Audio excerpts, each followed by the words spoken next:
Whoever solves this proves they belong here, Professor Coleman said, his voice cutting clean through the lecture hall like a blade, the kind that didn't need volume to command attention, just certainty. And the room responded the way it always did when he spoke like that. Chairs stilled, pens paused mid-scribble. Even the low hum of side conversations died off into something tight and watchful as he turned toward the board and tapped once with the end of a piece of chalk, the sharp click, echoing faintly under the fluorescent lights that cast everything in a pale, unforgiving glow. And then he stepped aside just enough to reveal the equation stretching across the board, dense, layered, the kind of problem that didn't just ask for knowledge but demanded confidence. And that's when the shift happened, subtle but unmistakable, because his gaze didn't sweep the room, didn't land on the usual top performers sitting in the front rows with their neatly organized notebooks and quiet ambition. No, it moved past them, slow, deliberate, until it stopped on Naomi Carter sitting 3 rows from the back, her hoodie sleeves pulled just past her wrists, fingers faintly smudged with ink, her notebook filled edge to edge with tight, careful handwriting. And for a second nothing happened. Just that look, held a beat too long to be accidental, before someone 2 seats over leaned toward their friend and whispered, "Not quite quiet enough. She's not even supposed to be here," followed by a small ripple of restrained laughter that faded quickly when Coleman didn't react, because he didn't need to. The silence did the work for him, heavy and expectant, pressing in from all sides as Naomi kept her eyes on the board, not on him, not on them, just the problem, like she was listening to something underneath it, something no one else could hear. And Coleman folded his arms, posture relaxed in that calculated way that suggested patience but meant judgment. "Well," he said, not raising his voice, not needing to, anyone, and a few students shifted in their seats. One flipped a page as if hoping the answer might be hiding somewhere in their notes. Another adjusted their glasses and looked down, avoiding eye contact, because no one volunteered for this, not with him, not with a problem like that, not when the cost of being wrong felt heavier than the reward of being right. And then, almost quietly enough to miss if you weren't watching, Naomi's chair moved, the legs scraping lightly against the tile floor as she stood, and that small sound seemed louder than it should have been, like it cracked something open in the room. A few heads turning, a few eyebrows lifting, surprise flickering across faces that had already decided who belonged and who didn't. And for a brief second, she just stood there, shoulders steady, breathing even, before she stepped into the aisle and walked toward the front, not fast, not hesitant, just steady, like each step had already been decided long before this moment. And someone behind her let out a soft, disbelieving chuckle, quickly swallowed, while another voice murmured, "This is going to be bad." But Naomi didn't look back, didn't acknowledge any of it, her focus narrowing until the rest of the room blurred into background noise, until it was just her and the board and the chalk resting in that small metal tray. And when she reached it, she paused for half a second, long enough to feel every eye on her, long enough to register the faint buzz of the lights overhead and the cool air brushing against her skin. And then she picked up the chalk, the dry texture pressing against her fingers, leaving a faint white trace, and turned to the equation. And somewhere behind her Coleman shifted his weight, the soft rustle of his sleeve almost imperceptible, but his presence there, just a few feet away, felt larger than the room itself. And still she didn't look at him, didn't ask for permission, didn't say a word. She just lifted her hand and placed the chalk against the board, and for a moment nothing moved, the tip hovering just above the surface, like the world itself had paused, waiting, before she made the first mark, a single clean line, precise, deliberate, the sound of chalk against board sharp in the silence. And someone exhaled softly, another leaned forward, elbows on the desk, curiosity replacing amusement, and Naomi continued, writing the next step, then the next, each one measured, controlled, not rushed, not tentative, like she wasn't trying to prove anything, just following a path she could already see. And somewhere in the room a pin dropped, the small clatter echoing briefly before fading, leaving behind a silence that felt different now, less mocking, more uncertain, like the room itself wasn't sure what it was witnessing yet. And behind her Coleman's shadow stretched across the board under the harsh overhead lights, long and still, as if even he had decided, just for a moment, to wait. The chalk moved again, a soft scrape against the board, steady and controlled. And Naomi did not rush, did not glance back, did not react to the quiet shift happening behind her as the room leaned in almost without realizing it. Because the first line she wrote did not look impressive. It looked simple, almost too simple. And that was where the confusion began. A few students exchanged glances. One tilted his head slightly as if trying to find the mistake that had to be there, because it always was, because Coleman did not write problems that allowed easy beginnings. But Naomi continued, breaking the equation down piece by piece, stripping away layers like she had seen this structure before, like she understood not just what it was asking, but why it was built that way. And a voice near the window whispered, "That is not how we learned it," followed by another, quieter, "But it still works." And the tension in the room shifted again, less mocking now, more uncertain, more alert, as if something invisible had changed direction, and Coleman's shadow moved slightly across the board, his stance no longer as relaxed, his arms slowly uncrossing without him noticing, his attention narrowing onto the lines appearing in front of him. And Naomi paused for a fraction of a second, just long enough to adjust one symbol, erase it cleanly, then rewrite it with a firmer hand, the chalk dust falling in a faint trail to the tray below. And that small correction carried weight, because it was not hesitation, it was precision, and someone in the second row leaned forward, elbows on the desk, whispering, "She is not guessing." And another responded, almost under his breath, "She is solving it differently." And Naomi moved to the next step, linking one idea to the next with a clarity that did not demand attention but pulled it anyway, until the board no longer looked like a challenge but like a path being revealed, and the silence deepened, no longer empty but filled with focus, with the sound of breathing, with the faint hum of the lights overhead, with the subtle shift of bodies leaning closer. And Coleman took a single step forward, slow, measured,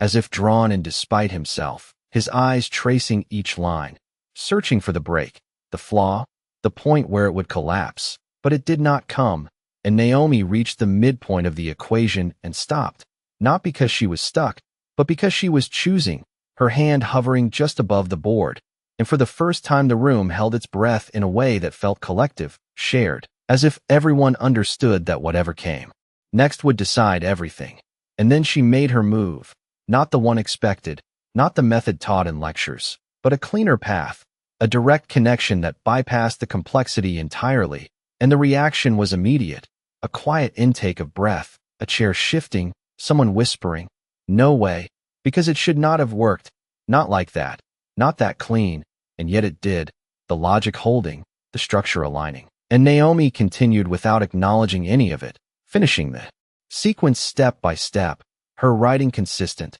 unbroken, until the final expression began to take shape. And behind her Coleman's presence felt different now, less certain, more focused, as if the ground he stood on had shifted just enough for him to notice. And still Naomi did not turn, did not speak. She simply followed the solution all the way through, her last line forming slowly, deliberately, as the room watched in complete silence, waiting for it to either fall apart or become something undeniable. The final line settled onto the board with a soft, dry click, the chalk lifting away as Naomi's hand lowered to her side. And for a moment nothing happened, no reaction, no movement, just a stillness that felt almost unnatural, like the room had forgotten how to respond, because the answer was there, complete, clean, undeniable, and yet no one spoke, not even the students who had been whispering just minutes ago, their expressions now fixed somewhere between confusion and realization,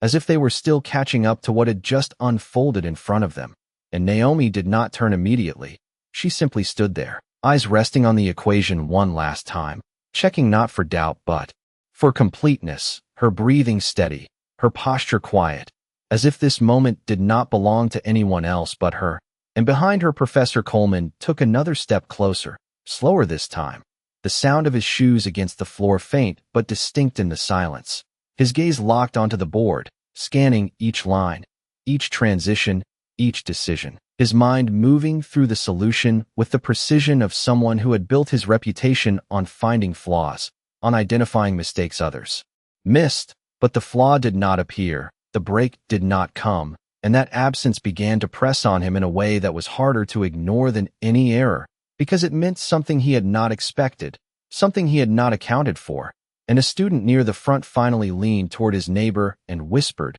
barely audible, "That is correct," and the words seemed to ripple outward, quiet but powerful, as if they gave permission for the truth to exist in the room. And another voice followed. A little louder now, "Every step checks out," and someone else flipped through their notes quickly, searching for confirmation, only to find none, because this path had not been taught, not in the way it had just been shown. And Naomi turned then, not sharply, not dramatically, just a small movement as she set the chalk down in the tray, the faint clink marking the end of something that had started long before she walked to the board. And she stepped back, giving space, not to the professor, but to the solution itself. And Coleman finally reached the board, close enough now to see the fine dust of chalk along the edges of each line, close enough to trace the logic not just with his eyes but with his instincts. And his hand lifted slightly, hovering near the surface as if he might point something out, correct something, reclaim control of the moment. But his fingers stopped midair, because there was nothing to point to, nothing to correct, and for the first time his expression shifted, not dramatically, not enough for everyone to notice, but enough for those watching closely to see the change, the certainty in his posture softening, the confidence in his gaze narrowing into something more focused, more careful. And the room felt it, that subtle shift, the way authority can change without a word being spoken. And Naomi did not wait for acknowledgement, did not look for approval. She simply stepped away from the front and began walking back toward her seat, her footsteps quiet, measured, the same way she had approached the board. And as she passed the rows of desks, the eyes that followed her were different now, no longer dismissive, no longer amused, but searching, reconsidering. And she reached her chair and sat down, picking up her pen as if the moment had already passed for her, as if it had been just another problem, just another answer. And the silence lingered a second longer before Coleman finally spoke, his voice lower than before, not lacking authority, but carrying something new beneath it, something restrained. "Walk me through this step," he said, indicating the midpoint where everything had changed. And Naomi looked up, meeting his gaze for the first time, her expression calm, unguarded, and in that brief exchange something unspoken passed between them, not agreement, not yet, but recognition, the kind that does not arrive all at once but begins quietly. And the room leaned in again, not for a performance this time, but for understanding, because whatever happened next was no longer about proving who belonged. It was about realizing who had been overlooked all along. Naomi held his gaze for a brief second, not defiant, not eager, just steady. Then she looked back at the board as if the answer was still unfolding there. And when she spoke, her voice was calm, measured, the kind that did not try to impress, but carried clarity anyway. "That step assumes the function behaves the same across the interval," she said, lifting her hand slightly, not touching the board, just tracing the space in the air where the shift had happened. "But it does not entirely." And a few students leaned forward again, the sound of fabric shifting, chairs creaking softly under the weight of attention returning. And Coleman did not interrupt, did not correct, he simply watched, his eyes following the invisible line she was drawing through the logic. And Naomi continued, "If you separate the constraint here," she added, indicating the earlier portion of the solution, "you do not need to carry the full expression forward." And she paused, not searching for words but allowing the idea to settle, giving the room a moment to catch up. And someone near the aisle whispered, "She simplified it." And another responded, "No." She reframed it. And the difference between those two thoughts hung in the air like a quiet argument. And Naomi lowered her hand, her explanation complete, not expanded, not decorated, just enough. And Coleman's eyes shifted back to the board, moving from the midpoint outward, retracing her path again, slower this time, more deliberate, as if he was no longer testing the solution but studying it. And his posture changed in a way that was subtle but unmistakable, his shoulders no longer squared in authority but slightly angled. His weight shifted as though he had stepped into unfamiliar ground, and the silence stretched again, not tense now, but full, dense with thought, with recalculation, with the quiet recognition that something had been missed before this moment. and a student in the front row flipped his notebook closed, not in dismissal but in acceptance, as if what was written there no longer matched what he had just seen. And Naomi returned to her seat fully, her pen resting between her fingers, her notebook open but untouched, her attention no longer on the board but not entirely withdrawn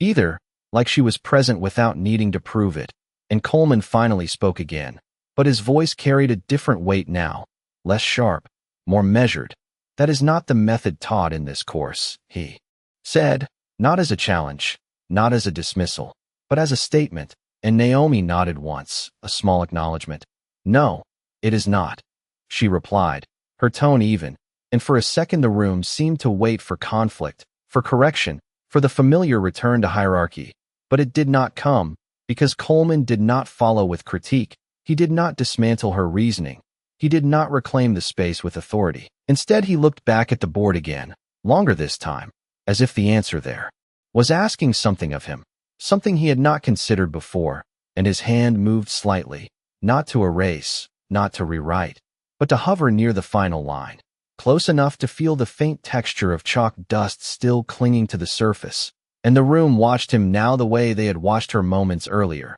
waiting for a verdict that did not arrive immediately. And in that delay something shifted quietly, almost imperceptibly, because the absence of judgment carried its own meaning. And Naomi sat still, her posture relaxed, her presence no longer small in the room but not enlarged either, just clear, just undeniable. And as the seconds passed, the fluorescent lights hummed softly above them, the air steady, the board unchanged, and for the first time the question in the room was not whether the solution was correct, but what it meant that it had come from her. The silence did not break all at once. It shifted, like air moving through a room after something heavy had been lifted, and Coleman finally lowered his hand from the board, the faint trace of chalk dust still clinging to his fingertips as he stepped back, not retreating but creating space. His eyes no longer searching for error, but holding on the structure of the solution as if trying to understand how it had revealed something he had overlooked. And when he turned to face the class, his expression was composed, but the certainty that had defined him at the start of the lecture was no longer sharp. It had softened into something more deliberate, more careful, and the students felt it, the way a room can sense when authority is recalibrating. And no one spoke, not because they were waiting to be told what to think, but because they were already thinking, recalculating their own assumptions in real time. And Naomi remained still in her seat, her pen resting lightly between her fingers, her notebook open but untouched, her presence no longer something the room could ignore or dismiss. Just there, steady, grounded. And Coleman drew a slow breath before speaking again. "There are multiple ways to approach a problem," he said, his voice even, but carrying a weight that had not been there before. "Some are taught, some are discovered." And he paused, not for effect, but because the words seemed to matter more now, as if he was choosing them with intention rather than habit. And a student near the front shifted in his seat, glancing from the board to Naomi and back again, as though trying to reconcile what he had just witnessed with what he believed about how this class worked. And Coleman's gaze moved across the room once more, but this time it did not stop on the usual faces. It did not linger on the top students or the ones who spoke the most. Instead, it passed evenly, measured, until it reached Naomi again. And this time there was no smirk, no quiet challenge behind it, just recognition, subtle but present. And he nodded once, a small motion, almost imperceptible, but enough. And then he turned back to the board, picking up the chalk again, not to erase her work, but to add to it, placing a small annotation beside her midpoint, not correcting, not replacing, just acknowledging the shift she had made. And the gesture itself carried meaning, because it left her solution intact, visible, central. And the room noticed the way attention followed that small addition rather than the usual rewriting. And someone in the back exhaled slowly,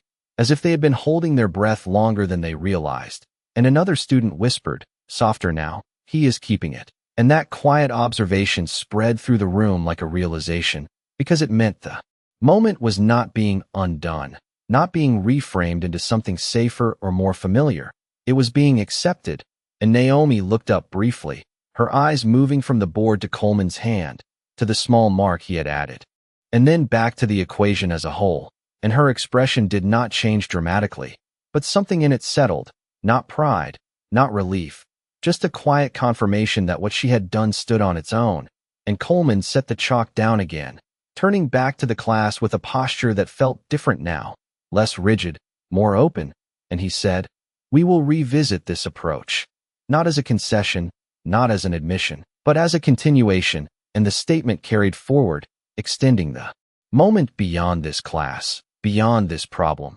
into something that would be addressed again, examined again, and the students absorbed it in silence, because they understood what it implied, that the framework they had been working within was not as fixed as they had believed, and that realization lingered in the room, quiet but undeniable, as the clock on the wall ticked softly toward the end of the period. And when the bell finally rang, it did not shatter the moment. It passed through it. A routine sound in a space that no longer felt routine, and students began to gather their things slowly, more deliberate than usual, glancing once more at the board before turning away, while Naomi closed her notebook with a soft motion, slipping her pen inside, her movements calm, unhurried, as if nothing had changed for her at all, and yet everything around her had shifted, and as she stood to leave, the equation remained on the board, untouched, present, a quiet record of something the room would not forget. The hallway outside the lecture room filled slowly,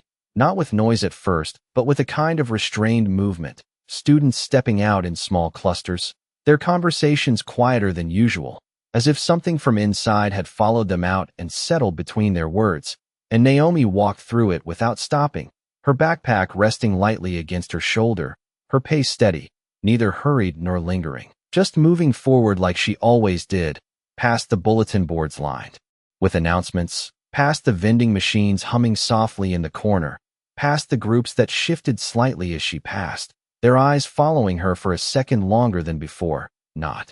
out of curiosity alone but something closer to reconsideration, and one voice behind her said, "That was not luck," followed by another, "No." She knew exactly what she was doing. And Naomi did not turn, did not slow. She simply kept walking, her steps measured, the sound of her shoes against the polished floor blending into the quiet rhythm of the building. And as she reached the stairwell, she paused briefly, not to think, not to reflect, just to adjust the strap on her bag before pushing the door open, the metal handle cool against her palm. And inside the stairwell the noise dropped away, replaced by the hollow echo of each step as she descended, one floor, then another, the light dimmer here, softer, and for a moment it felt like the world had narrowed back to something familiar, something private, where the weight of the room did not follow her. And when she reached the ground level, she stepped out into the lobby, the wide glass windows letting in a muted afternoon light that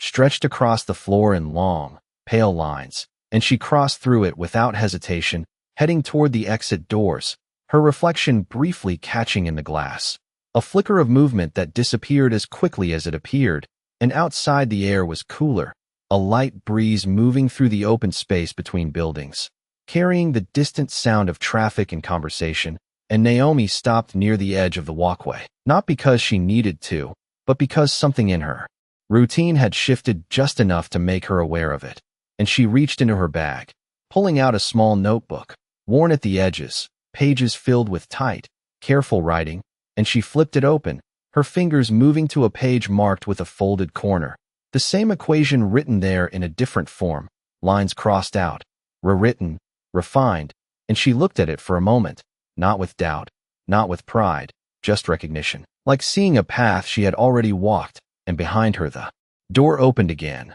the sound soft but distinct, and footsteps followed, slower than the others had been, measured, deliberate, and she did not turn immediately. She finished tracing the last line on the page, with her eyes before closing the notebook gently, the cover pressing flat with a quiet finality. And then she looked up, her gaze steady as Professor Coleman approached, his posture composed but no longer distant, his hands resting loosely at his sides instead of folded in control, and for a second neither of them spoke, the space between them filled with the same quiet that had settled in the classroom, but different now, less charged, more direct. And Coleman glanced briefly at the notebook in her hand before meeting her eyes, his expression thoughtful, not guarded, not certain, and he said, "You have been working on that for a while." not as a question, but as an observation, and Naomi nodded once. A small movement. Yes, she replied, her voice even, and he looked toward the building for a moment, as if seeing it differently than before returning his attention to her. Why did you not bring it up in class before today? He asked, and the question hung there, not accusatory, not dismissive, just open, and Naomi held his gaze, her expression unchanged. Because no one asked, she said. Simple, direct, and the answer settled between them with more weight than it should have needed, and Coleman exhaled quietly, the sound almost lost in the breeze, as if he had been given something he had not expected, and for the first time since the lecture began. He did not have an immediate response, just a pause, a moment of reflection that stretched long enough to matter, before he nodded slightly, not in agreement, not entirely, but in acknowledgement of something shifting beyond the equation itself. The breeze shifted slightly, carrying the faint scent of asphalt warming under the afternoon sun, and neither of them moved for a moment, not out of hesitation, but because the conversation had already begun somewhere deeper than words, and Coleman glanced again at the notebook in Naomi's hand, the worn edges, the careful way she held it, as if it was not just notes, but something built over time, something earned, and he said, slower now. Most students wait to be called on, his tone quieter than it had ever been inside the lecture hall, stripped of the performance that usually came with authority, and Naomi did not respond immediately, her eyes steady, her posture relaxed but grounded, and then she said, most students know when they are expected to speak, and the difference between those two sentences settled in the space between them, not as opposition but as contrast, and Coleman's gaze shifted slightly, not away from her, but inward, as if something in that answer had redirected his attention, and he nodded once, a small acknowledgement that did not try to cover what had just been revealed, and behind them the doors opened again, a few more students stepping out, their voices low, glancing briefly at the two of them before continuing on, the campus moving around them as it always did, but the moment between them remaining still, defined, and Coleman adjusted his stance, his hands no longer uncertain, but no longer fixed either, and he said, your approach, pausing briefly as if choosing the word carefully, was efficient, not praise in the usual sense, not inflated, just precise, and Naomi inclined her head slightly, accepting the statement without expanding it, without diminishing it, and he continued, it is not something we cover at this level, and again the words carried more observation than judgment, and Naomi's expression did not change, but there was a subtle shift in her eyes, something that suggested she had heard that before, in different forms, in different rooms, and she replied, it is not something I learned at this level, and the echo between their statements created a quiet alignment, not agreement, but understanding, and Coleman let out a slow breath, looking past her for a second toward the open space of the campus, the buildings, the movement, the patterns he had walked through for years without question, and when he looked back at her his expression had settled into something more deliberate, more present, and he said, where did you learn it? Not out of challenge, but curiosity that no longer felt guarded, and Naomi held his gaze, considering the question not because she needed to think of an answer, but because she was deciding how much of it mattered here, and then she said, from working through problems that did not have a lecture attached to them, her voice even, her words simple, but carrying a weight that did not need emphasis, and Coleman's brow shifted slightly, not in confusion but recognition, as if he understood the implication beneath the statement, that learning had happened outside the structure he controlled, outside the system he represented, and that realization did not settle easily, but it settled, and the silence that followed was different from the ones before, less about tension, more about absorption, about something being processed rather than resisted, and a gust of wind moved through the walkway, lifting a few loose papers from a nearby bench, the soft flutter drawing a brief glance from both of them before settling again, and Coleman finally nodded, a fuller motion this time, not concluding the conversation but acknowledging its direction, and he said, you should consider presenting that approach. The words measured, not a command, not an assumption, but an opening, and Naomi looked at him, her expression unchanged but attentive, and she asked, in class, and the question was not about permission, it was about context, about whether the space itself was ready for what he was suggesting, and Coleman paused, just long enough for that question to register fully, and then he answered, yes. But the word carried more than agreement. It carried a shift, subtle but real, in how that space might function moving forward, and Naomi held his gaze for a second longer before giving a small nod, not committing, not refusing, just acknowledging the possibility, and as the moment settled, the distance between them no longer felt defined by hierarchy alone, but by something more balanced, more uncertain, and perhaps for the first time, more open. Naomi did not respond right away, not because she was unsure, but because the word yes still lingered in the air between them, carrying more weight than it seemed to deserve, and she shifted her notebook slightly in her hand, her fingers pressing lightly against the worn cover as if grounding herself in something familiar before stepping into something uncertain, and Coleman remained still, not pressing, not filling the silence, his posture open in a way that would have felt unusual just an hour ago, and the campus moved around them in quiet layers, distant footsteps, low conversations, the hum of a passing car somewhere beyond the walkway, all of it continuing as if nothing had changed, even though something clearly had, and Naomi finally spoke,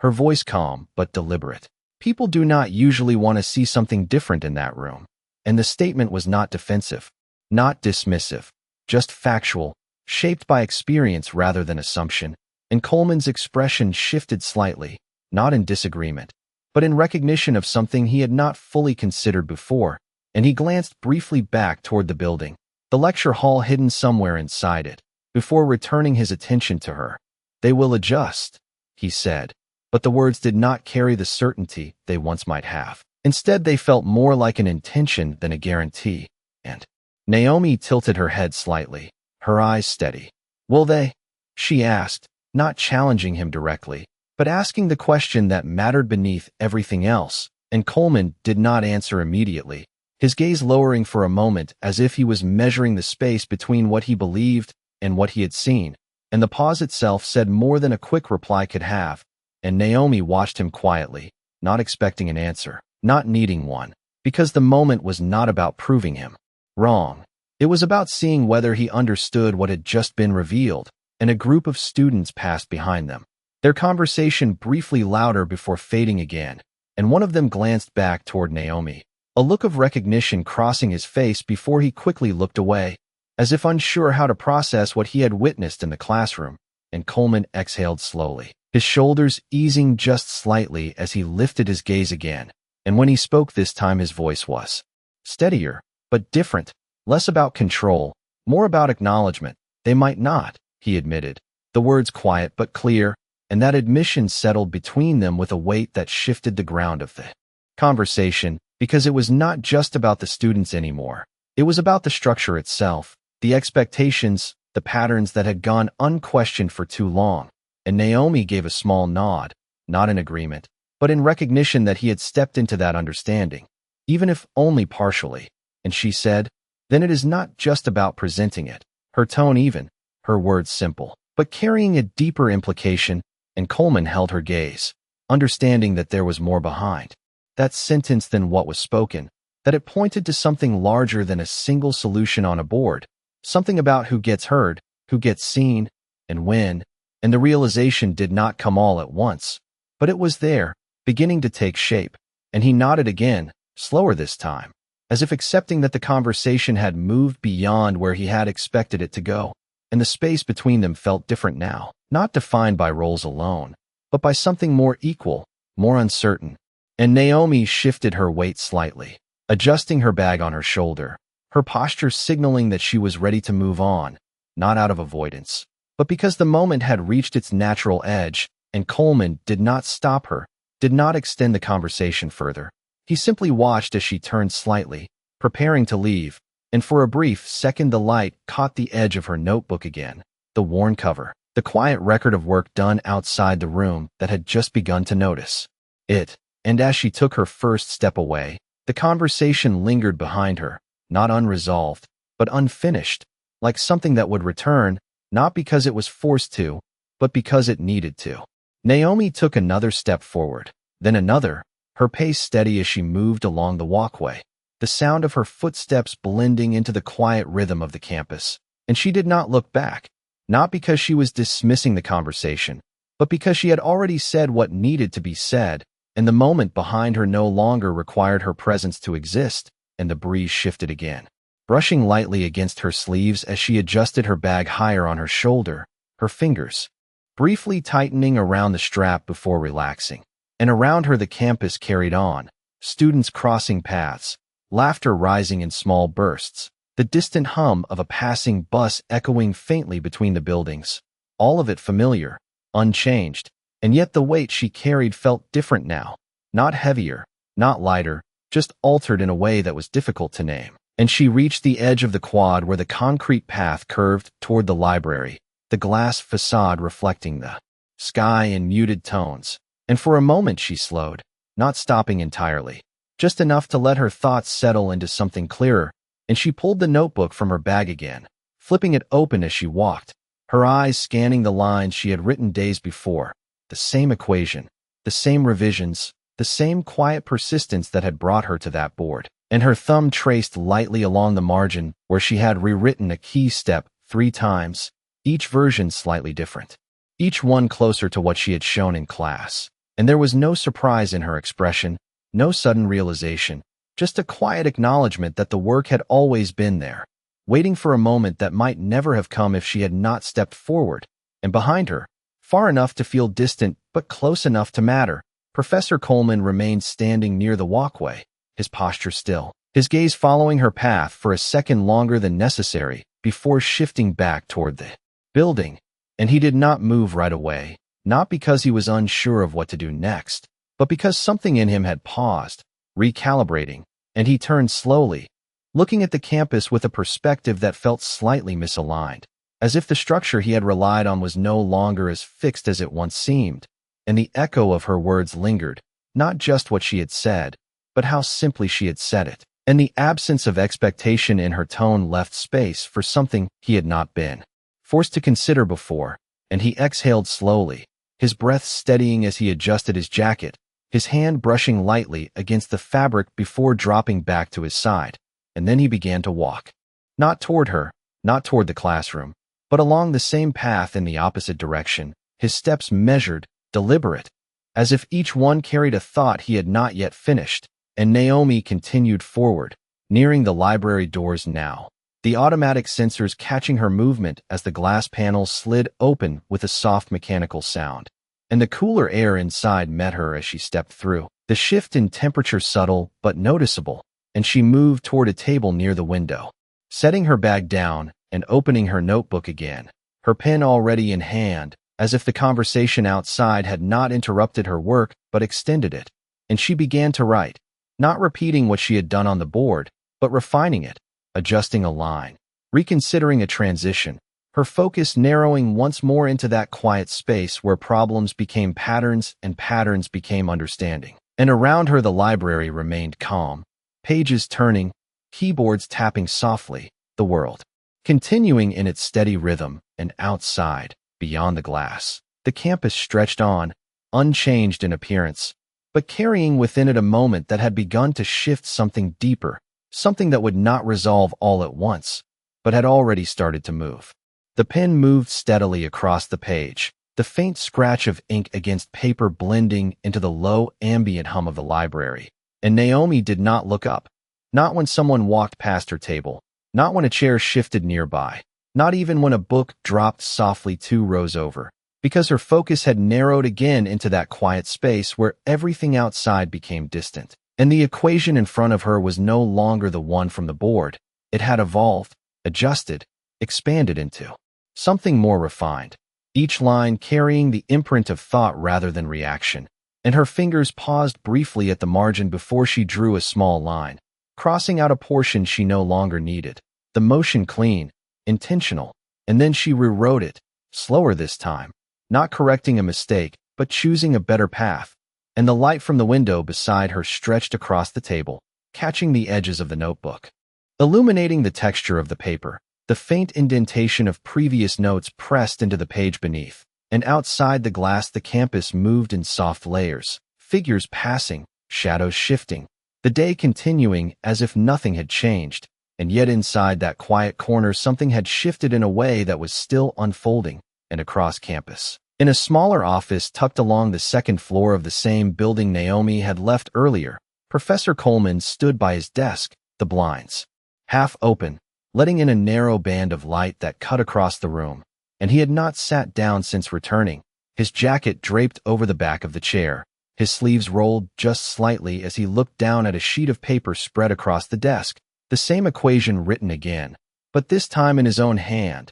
and the lines were familiar, structured the way he had always approached them, precise, methodical, built on the framework he had taught for years, but as his eyes moved across the steps, something felt incomplete, not incorrect, but limited, and he paused, his fingers resting lightly on the edge of the desk as he exhaled slowly, the air leaving his lungs with a quiet steadiness that mirrored the shift in his thoughts, and he reached for a pen, hesitating for a fraction of a second before making a small adjustment near the midpoint, a deviation from his original method, subtle but intentional. And the moment the line was drawn, the structure changed, opening into something more direct, more efficient, and he stopped, his hand hovering above the page as he studied what he had just written, the realization not sudden but gradual, like something aligning that had been slightly off for a long time, and he leaned back slightly, his gaze lifting toward the window as if the answer might extend beyond the paper, and in that quiet office, away from the room where authority had once felt absolute, he allowed himself to follow the logic without resistance, and the silence there was different, not filled with expectation or judgment, but with the steady rhythm of reconsideration. And back in the library, Naomi turned the page, her notebook shifting slightly as she continued writing, her movements consistent, unhurried, and a student at the next table glanced over briefly, his eyes lingering on the page before quickly returning to his own work, not out of dismissal but uncertainty, as if he recognized something but was not yet ready to fully understand it. And Naomi continued, her pen moving line by line, the structure forming with quiet clarity, and for a moment she paused, looking at the equation as a whole, not evaluating it, but seeing it, the way it connected, the way it held. And then she added one final notation at the bottom of the page, small, precise, and she set her pen down, her hand resting lightly on the notebook as the moment settled, and outside the light shifted slightly, the sun lowering just enough to change the angle across the glass. And in two different spaces, separated by walls and distance, but connected by the same line of thought, something continued to unfold, not loudly, not visibly, but with a quiet persistence that suggested it was only the beginning. The office remained quiet long after the pen stopped moving, the faint ticking of a wall clock filling the space in slow, even intervals, and Coleman stood there for a moment longer, looking down at the paper as if it might change again if he waited, but it did not. It held exactly as it was, cleaner now, sharper, and not because he had improved it alone, but because he had allowed something else into it, something he had not accounted for before, and he reached for the edge of the desk, steadying himself not physically but mentally, as if the shift required balance, and he exhaled slowly, his gaze drifting toward the window where the light had softened further,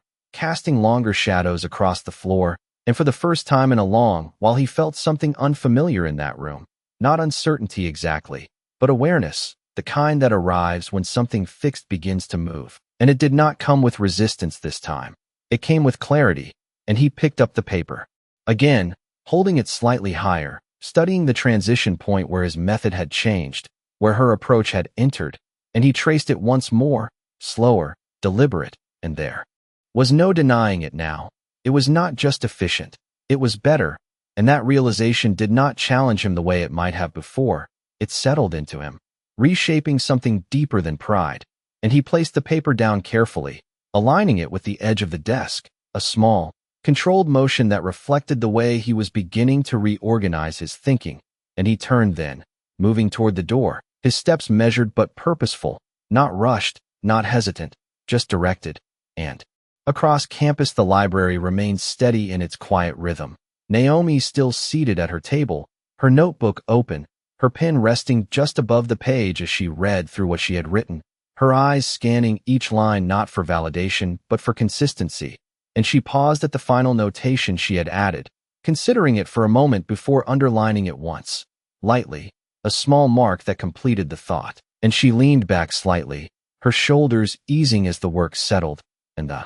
world around her continued without interruption. A page turning nearby, a quiet cough from across the room, the soft click of a keyboard, all of it blending into a background that no longer pulled her attention away. And she closed the notebook slowly, pressing her hand over the cover for a second, as if sealing the moment within it. And then she reached for her bag, slipping the notebook inside with the same care she always used. Her movements consistent, unremarkable, and yet defined by something steady, something that did not depend on who was watching. And as she stood, the chair shifted softly behind her, the sound brief but clear, and she glanced once toward the window, the light now lower, stretching across the campus in longer lines. And for a moment, she simply observed it, not thinking ahead, not looking back, just present. And then she turned toward the exit, her steps quiet as she moved through the rows of tables, past students who barely noticed her in the way they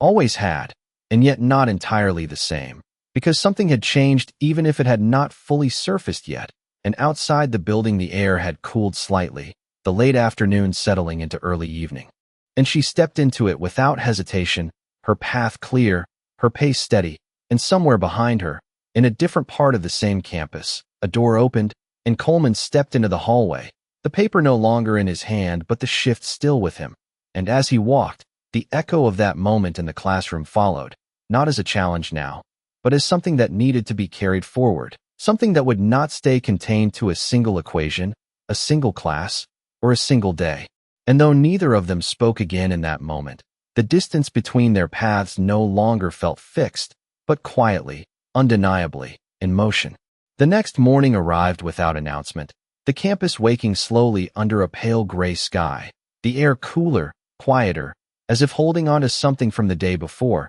and inside the lecture hall the lights flickered on one by one, casting that same steady glow across rows of empty desks, the board still carrying faint traces of erased equations, ghost lines barely visible unless you looked closely. And Professor Coleman stood at the front of the room before anyone else arrived, his jacket folded neatly over the chair, sleeves rolled just enough to show he had been there for a while. And the board in front of him was clean now, except for one section he had deliberately left untouched, a small corner where the structure of a different approach had been rewritten earlier that morning, not copied exactly, but adapted, integrated. And he stepped back slightly, studying it, not as a test, but as a continuation. And when the first students began to enter, their conversations low and scattered, something in the room felt different, subtle but present, like an unspoken awareness that something had shifted even if no one named it directly. And Naomi entered a few minutes later,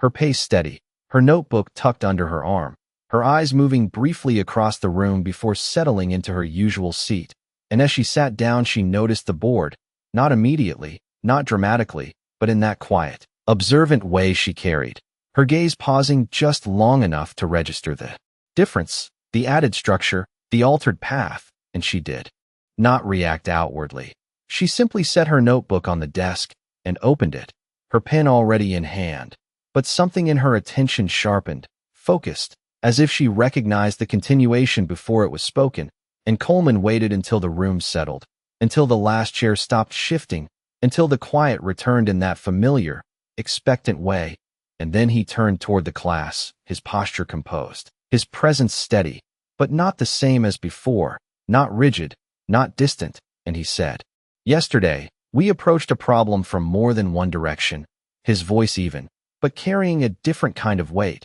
not authority alone, but acknowledgement. And a few students glanced toward Naomi without meaning to, their attention shifting briefly before returning to the front. And Coleman continued, "Today, we are going to examine that second approach." And he gestured toward the section of the board he had left intact, not highlighting it with emphasis, but not minimizing it either, simply presenting it as part of the lesson. And the room leaned in again, not with tension this time, but with curiosity. And Naomi remained still, her eyes on the board, her expression unchanged, but her focus fully present. And Coleman picked up the chalk, his hand steady as he began to walk through the structure, not as something foreign, not as something he was correcting, but as something he was teaching, step by step, deliberate, clear, and as he moved through the explanation, something shifted in the room again, quieter this time, more internal, as students began to follow the logic, to see the connections, to recognize the efficiency they had witnessed the day before,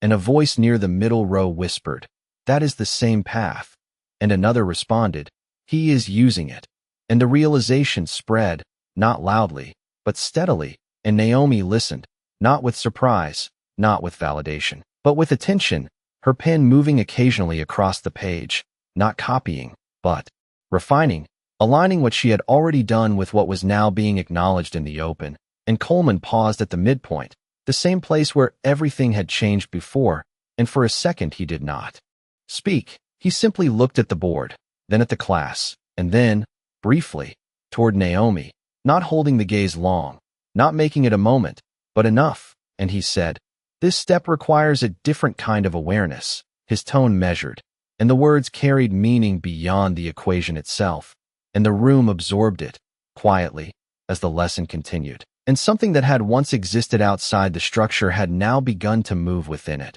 Not fully accepted yet, not fully understood, but no longer invisible. And as the class progressed, the distance between what had been and what was becoming narrowed, not in a single moment, but in a series of small, deliberate shifts that were impossible to ignore. The chalk slowed as it reached the final line, the soft scrape against the board fading into stillness as Professor Coleman stepped back, not abruptly, not with finality, but with a quiet awareness that the explanation had reached its natural end, and the room remained silent for a moment longer than necessary, not because no one understood, but because they did, and that understanding carried a weight that did not need to be spoken. And Naomi sat with her pen resting lightly against the page, her notes complete but not closed, her eyes on the board as if tracing the path one last time, not for confirmation, but for alignment. And around her the students shifted slightly, a few leaning back, others glancing down at their notebooks,